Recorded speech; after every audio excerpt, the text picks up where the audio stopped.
There are moments in history when power doesn't move through elections, revolutions, or speeches. It moves quietly, on private trains, behind locked doors, in rooms where the public is never invited. And in November 1910, 7 men who collectively held more wealth than entire nations, boarded a secret train from Hoboken, New Jersey, and disappeared into the night. Their destination was a remote island off the coast of Georgia. Their mission, to redesign the American financial system from the ground up. Their method, secrecy, deception, and a plan so bold no king, emperor, or conqueror had ever achieved it. Within 10 days, they drafted the blueprint for what would become the most powerful financial institution in American history. The Federal Reserve, a central bank that is neither federal, nor reserved. What they created wasn't simply a government agency. It was a structure, a self-funding, self-protecting, privately steered machine wrapped in patriotic branding. A machine that, for the next 111 years, would create money from nothing, lend it to the government, collect interest from taxpayers, and bail out the very banks that owned it. Most Americans will never know this history. Those who do rarely understand how deeply it shapes their daily lives, your savings account, your mortgage rate, the value of every dollar in your pocket. Because to understand the modern economy, you must understand the event that preceded Jekyll Island, a financial firestorm so devastating it created the perfect justification for a new central banking order. This is the hidden prelude, the crisis that opened the door. The panic of 1907, when the system broke in public. History rarely changes during calm. It changes when chaos makes the impossible suddenly necessary. And in October 1907, the American economy convulsed. The stock market collapsed. Banks across the country failed. Depositors lined up at doors demanding their money. By winter, bank runs stretched from New York to San Francisco. Newspapers openly speculated that the entire financial system might fall in a matter of days. The United States had no central bank. Not one. The country had tried twice before. 1791, the first Bank of the United States. 1816, the Second Bank of the United States. Both died amid accusations of corruption, favoritism, and an agenda to concentrate power among wealthy financiers. Andrew Jackson famously declared it a monster and crushed it in 1836, vowing no central bank would ever threaten the republic again. For 77 years, America lived without one. And for 77 years, bankers insisted that without a central authority, panics were inevitable. In 1907, they received the crisis they'd been waiting for. The emergence of a new kingmaker. Into this vacuum walked a single man, John Pierpont Morgan, the most powerful private banker in the United States. Morgan controlled railroads, steel, investment houses, and the invisible wiring of American finance. When banks began to fall, he locked the nation's top financiers in his Manhattan library and refused to let them leave until they agreed on a rescue plan. He acted like a private central bank, because there was no public one. When the dust settled, 25 major banks and trust companies had collapsed. Businesses imploded. Workers lost jobs. The stock market dropped nearly 50%. And yet J.P. Morgan emerged from the wreckage even stronger. He hadn't saved the system out of patriotism. He had proven a point. Private bankers could run America's financial system better than elected officials, if they were given the authority.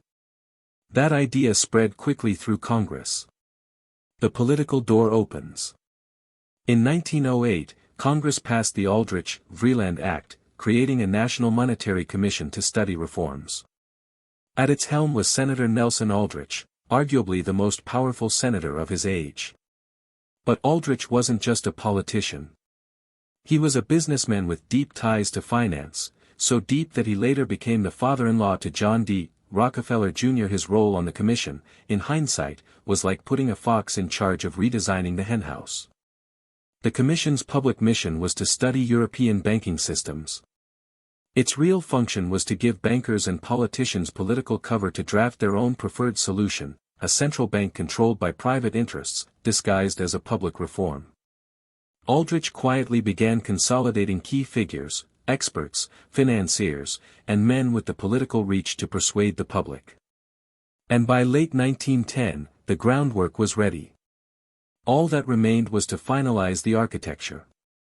The night of departure, the conspiracy begins.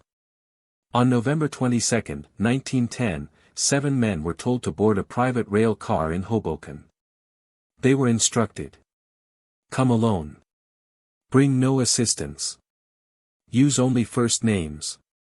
Arrive separately to avoid suspicion. Why such secrecy? Because if the public discovered that the country's most powerful bankers were gathering to write banking legislation, it would trigger outrage that could kill the bill before it ever reached Congress. Americans distrusted bankers. They distrusted Wall Street.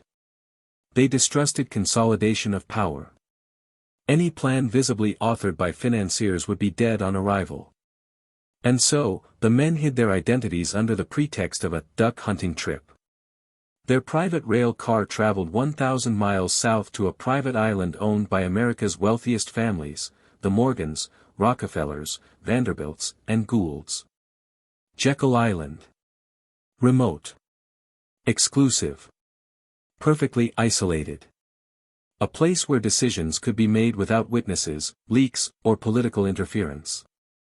The 7 men who stepped off that train controlled, in today's dollars, the equivalent of $20 trillion, 1/4 of the world's wealth. And over the next 10 days, they would draft a plan to privatize the creation of money itself. But who exactly were these men? What roles did they play? And why did this meeting need to be hidden from 92 million Americans? Those answers begin with the identities of the conspirators, and the blueprint they were about to write in absolute secrecy. When the doors of the Jekyll Island Club closed behind them, the world outside had no idea that the next century of American money was being quietly rewritten. These 7 men didn't simply control capital, they controlled systems, industries, and the levers of political influence. Together, they formed a coalition more powerful than any elected body in the country. To understand what happened on that island, you must first meet the men who engineered it. The conspirators, architects of a new financial order. 1. Nelson Aldrich, the political general. Senator Nelson Aldrich wasn't just a lawmaker. He was America's unofficial financial prime minister, the general manager of the nation. His personal ties to the Rockefeller dynasty made him the perfect bridge between Wall Street and Washington. His job at Jekyll Island was clear. Turn a banker-written plan into a government-approved law. Make it look public, patriotic, and necessary, even though it was drafted in secret by the richest men in America. He would become the political shield behind the conspiracy. 2. Frank Vanderlip, Rockefeller's banker. As president of National City Bank of New York, today's Citibank, Vanderlip represented the sprawling Rockefeller financial empire. He later admitted in his autobiography that if the public had known what they were doing, the plan would have been fatal. His honesty came decades too late. In 1910, he boarded the train because he understood the stakes. Control the new central bank, or be controlled by it. 3. Paul Warburg, the intellectual blueprint. Paul Warburg was the only man at Jekyll Island with deep European central banking expertise. His family, the Warburgs, had shaped finance in Hamburg and Frankfurt for generations. He understood how the Bank of England, the Reichsbank, and the Banque de France quietly stabilized, or manipulated, their economies. He brought the architecture of modern monetary power. Warburg wasn't just part of the meeting. He was the meeting. His blueprint would become the Federal Reserve System. 4. Benjamin Strong, Morgan's lieutenant. Strong represented J.P. Morgan's empire. He ran Bankers Trust, a Morgan-controlled institution, and would later become the first governor of the New York Federal Reserve Bank, the most powerful position in the entire system. Strong's role was to ensure that the Morgan interests were not simply included, they were prioritized. He succeeded. His future decisions at the New York Fed would shape the 1920s boom and the crash of 1929. 5. Henry Davison, Morgan strategist. Senior partner at J.P. Morgan & Company, Davison was the organizer, the enforcer, the man ensuring the plan stayed coherent and unified. He made sure no one leaked, no one strayed, no one hesitated. He was the operations chief behind the curtain. 6. Charles Norton, the other Rockefeller arm. President of First National Bank of New York, Norton represented another Rockefeller financial branch. Together with Vanderlip, he gave the Rockefeller Group 2 seats at the table. The Morgans and Rockefellers were competitors in public. On Jekyll Island, they were partners. 7. Piatt Andrew, the government insider. Assistant Secretary of the Treasury. The only public official. His presence gave the operation a veneer of legitimacy, thin, but enough to deflect suspicion. After the meeting, he left government and went to work for the very bankers he was supposed to regulate. Andrew was the connective tissue between private interests and public authority. 10 days of secrecy, what they built behind closed doors. Inside the Jekyll Island Club, the men worked from morning until midnight. No staff attended them except a handful of servants sworn to absolute silence. They were building nothing less than a new monetary regime. Their challenge was clear. How do you create a central bank in a nation that hates central banks? The solution was equal parts psychological, political, and structural.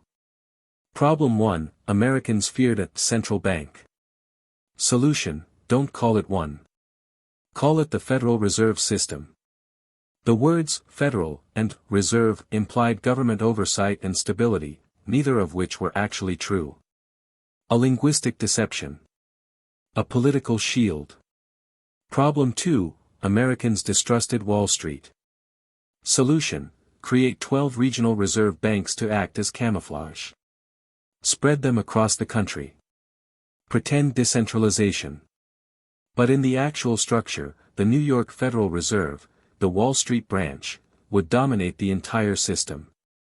This illusion still works today. Problem 3, the government might try to control it. Solution, make the Fed privately owned. Member banks would buy stock in the reserve banks and elect most of their directors. The government would appoint some board members, but never enough to outweigh the banks. The day-to-day operation would remain firmly in private hands.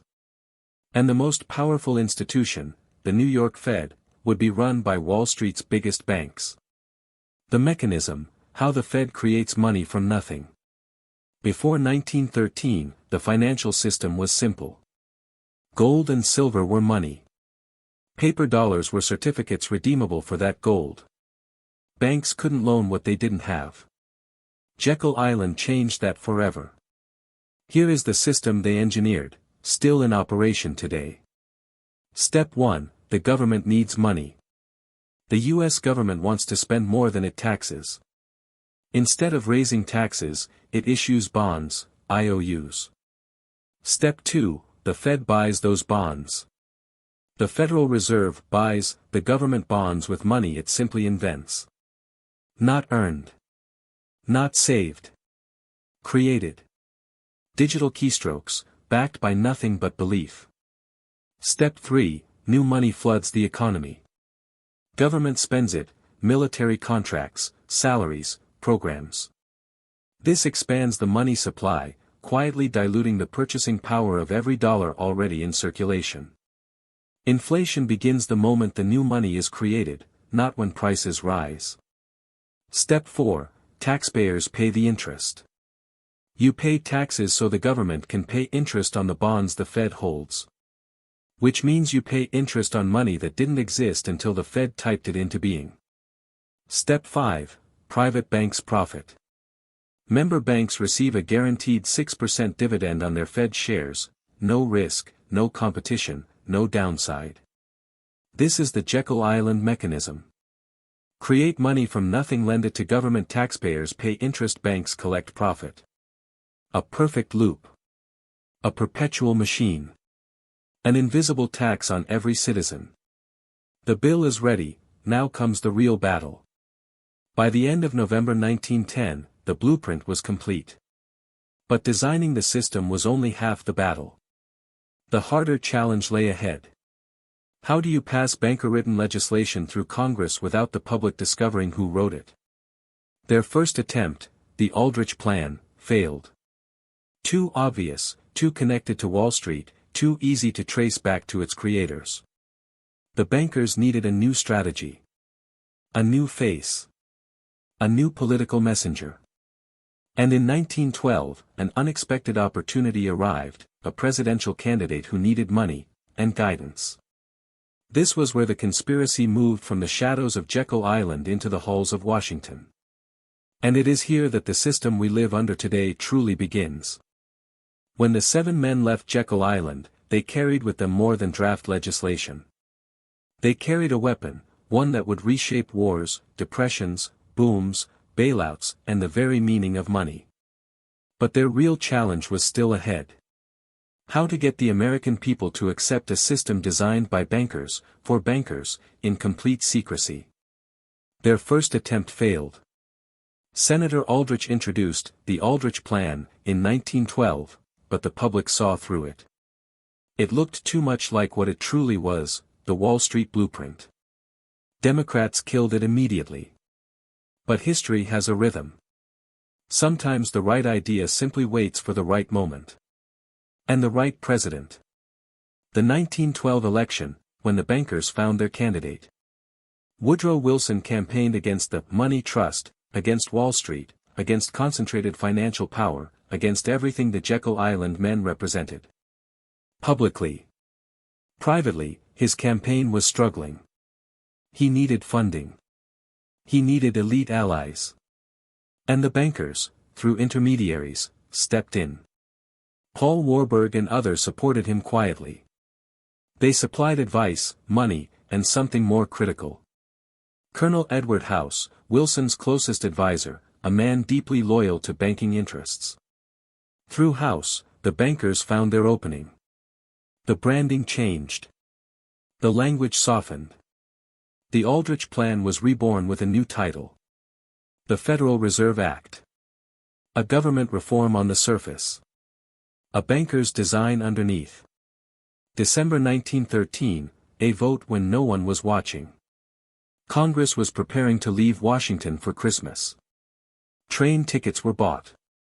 Suitcases packed. Then suddenly, suspiciously, a vote was rushed to the floor. December 23, 1913. 2 days before Christmas. Most congressmen already gone. The few remaining exhausted, distracted, eager to leave. The bill was over 1,000 pages. Almost no one had read it. But it passed. House, 298 to 60. Senate, 43 to 25. And Woodrow Wilson signed it the same day.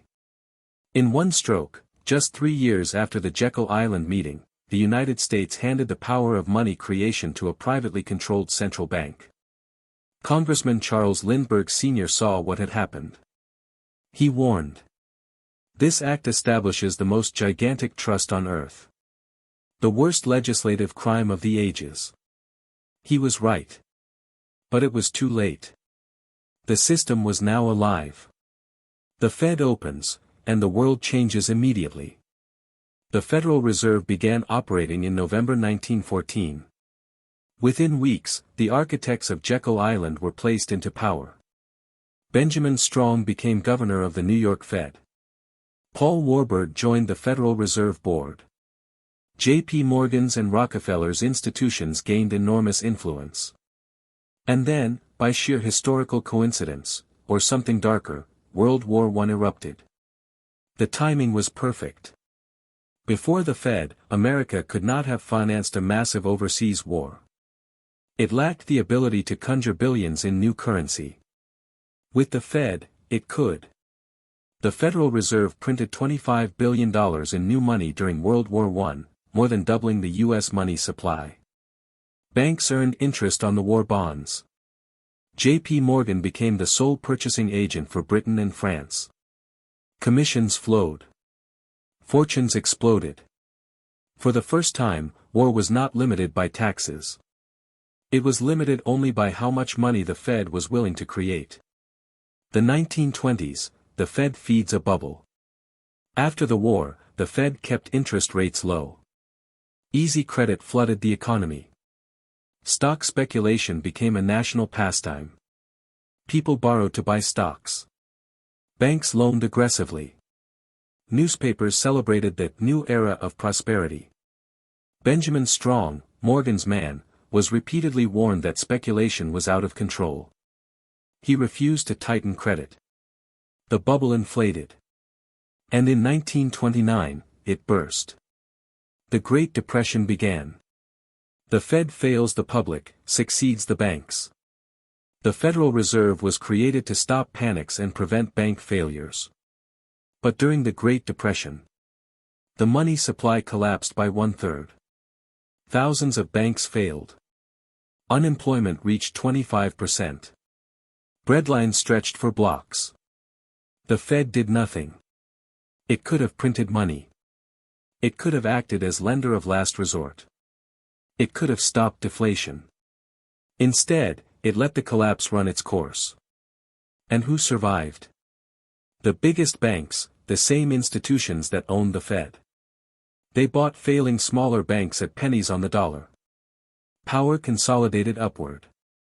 Just as the Jekyll Island blueprint intended. World War II, 1971, and the era of limitless money. World War II was financed the same way as World War I, through money creation.